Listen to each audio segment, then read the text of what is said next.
इन बेजुबानों को इस बात से कोई फर्क नहीं तो हेलो पड़ता। दोस्तों, कैसे हो आप सब। आज मैं इसके बारे में पूरी जानकारी दूंगा कि इस छोटी सी जान के साथ ये क्या हुआ और कैसे हुआ, और ये कब से मेरे साथ रह रहा है, मैं इसकी देखभाल कैसे कर रहा था जो इसके साथ ऐसा हुआ। तो चलिए देखते हैं बचपन से। और आज वो दिन है जब ये पैदा हुआ था, और इसकी आँख भी अभी नहीं खुली हुई है, और ये अभी सिर्फ 2 दिन का है। और आगे इसके साथ क्या होगा, कैसे मैं इसे रखता हूँ, चलिए देखते हैं।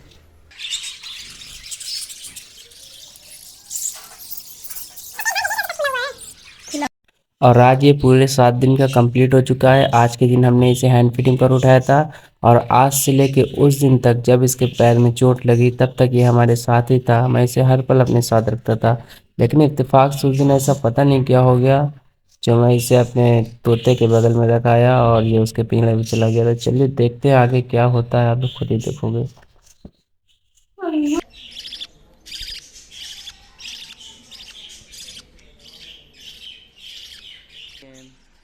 और टेम करने के लिए कौन कौन चाहता है भाई कि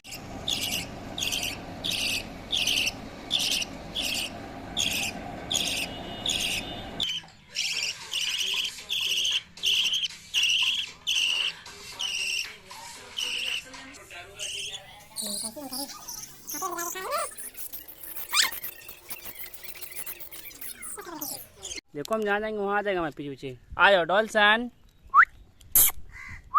भागन नहीं। डॉल्सन कैसे हो।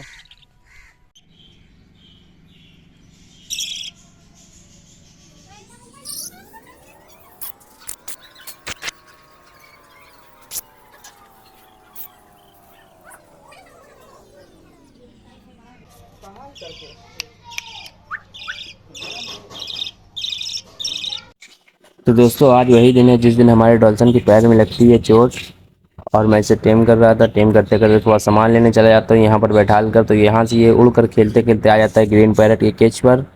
तभी वो काट लेता है, तो इसके पैर में हो जाता है काफ़ी ज़्यादा जख्म। जिसके बाद मैं इसे देता हूँ मेडिसिन। मुझे तकलीफ़ तो बहुत ज़्यादा हुई, पर मैं कर भी क्या सकता हूँ, थोड़ा बहुत इसे दवाई वगैरह दिया तो ये ठीक हो गया था। इसके पैर सूख गए, मतलब ठीक हो गया था एकदम, ये फ्रेश हो गया था भाई, उड़ने उड़ने लगा था। फिर जब मैं इसके पैर में ये सब टिप वगैरह लगा देता हूँ तो इसका पैर ठीक हो जाता है 7 दिनों के अंदर। 7 दिन तक तो ये एकदम ठीक हो जाता है भाई, उड़ने लगता है, मेरे हाथ पे फ्लाइट भी करता है दूर से आकर। मुझे वो सब बहुत अच्छा लगता था जब ये उड़कर मेरे हाथों पर आता था। फिर उसके बाद क्या हुआ इसके साथ वो बताते हैं आप सभी को, और अब ये कहाँ पर है, अब ये किस हाल में है, चलिए ये दिखाते हैं आप लोगों को।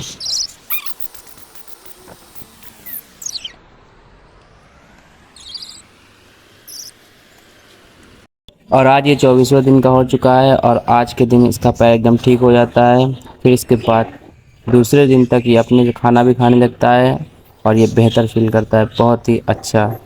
और इसके बाद 2-3 बार ये मेरे हाथ ऊपर उड़कर आता भी है दूर से, क्योंकि ये थोड़ा बेहतर फील करता है तो उड़कर मेरे हाथों पर भी आने लगता है। मैं इसे ट्रेनिंग भी थोड़ा बहुत देता हूँ। तो इसकी कई उड़ान थी जो मुझे बहुत ही बेहतरीन लगने लगी थी, और मुझे काफ़ी पसंद आता था इसका इस तरह से उड़कर मेरे हाथों पर आना।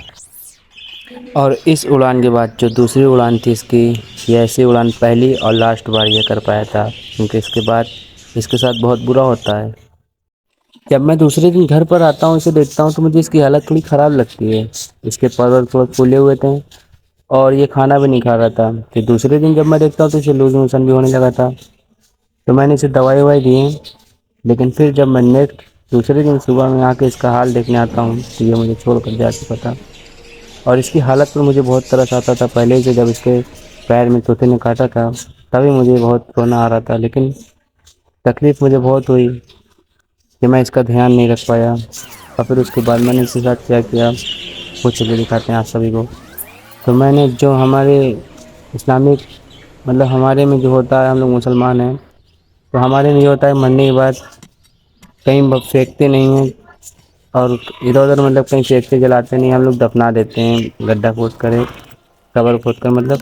तो उसी तरह हमने भी इसके साथ किया। तो अब आप लोग बताइए कि मैंने सही किया या गलत। जो मेरे बस में था हमने वो किया, अब उसकी किस्मत में जो लिखा था या उसके साथ जो हुआ उसके बाद तो हमें बहुत बुरा लगा, पर अब जो होना तो हो ही गया। और दोस्तों मैं जाते जाते आप सभी को एक बात बता देना चाहता हूँ कि मैं ये वीडियो बनाया हूँ लाइक कमेंट शेयर सब्सक्राइबर पाने के लिए नहीं, आप सभी को एक बेहतरीन सलाह देने के लिए बनाया हूँ। ये पूरी कहानी इसलिए दिखाया हूँ कि आप लोगों को एक सीख मिले कि हम लोग हैंड फीडिंग पर तो उठा लेते हैं, टेम करने के लिए तो बच्चे उठा लेते हैं, लेकिन उस तरह से केयर नहीं कर पाते जिस तरह से कि वो अपने परिवार के साथ ठीक रहते हैं, अपने माँ बाप के पास जिस तरह से ठीक रहते हैं उस तरह से हम लोग ध्यान नहीं रख पाते, चाहे इतना हम लोग कोशिश कर लें, क्योंकि वो लोग अपने परिवार के साथ ज़्यादा खुश रहते हैं। तो हम लोगों को नेक्स्ट अगली बार से ये ध्यान रखना है कि हम लोग ऐसा ना करें, क्योंकि हम उन्हें बहुत तकलीफ़ होती है जब उनके साथ ऐसी कोई घटना घड़ी आती है, ऐसी कोई तकलीफ़ उनको होती है, तो हम लोग इस तरह से केयर नहीं कर पाते भाई लोग। अगर आप लोग मेरी इस बात से सहमत हैं तो अपने उस दोस्त के पास ज़रूर भेजें जो जिसके पास मतलब ये भूत सवार है टेम करने का, पंछियों को अपने पास रखने का, और ना कि पर काट कर अपने पास रखने का। तो मेरी बात अगर पसंद आई तो ज़रूर शेयर कीजिए अपने उस दोस्त के पास जिसके पास बजीज हैं, जिसके पास कोई भी पंछी हैं जो पर काट के रखते हैं अपने पास, अपने हाथ पे बैठाते हैं, उनको तकलीफ़ होती है। तो चलिए मिलते हैं नेक्स्ट वीडियो पर। अगर हमारा चैनल हमारी लाइन अच्छी लगी हो, हमारी बातें अच्छी लगी हो तो चैनल को प्लीज़ सब्सक्राइब कर दीजिएगा, बस नहीं ना कीजिएगा सब्सक्राइब दोस्तों।